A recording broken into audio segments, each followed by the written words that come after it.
How to spot a good-hearted lady? Si Cha.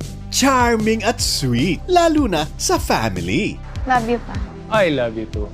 Pero ang challenge sa kanya, huwag magpapaloko. Kasi utu-utu ka eh. Natuto na ho ako.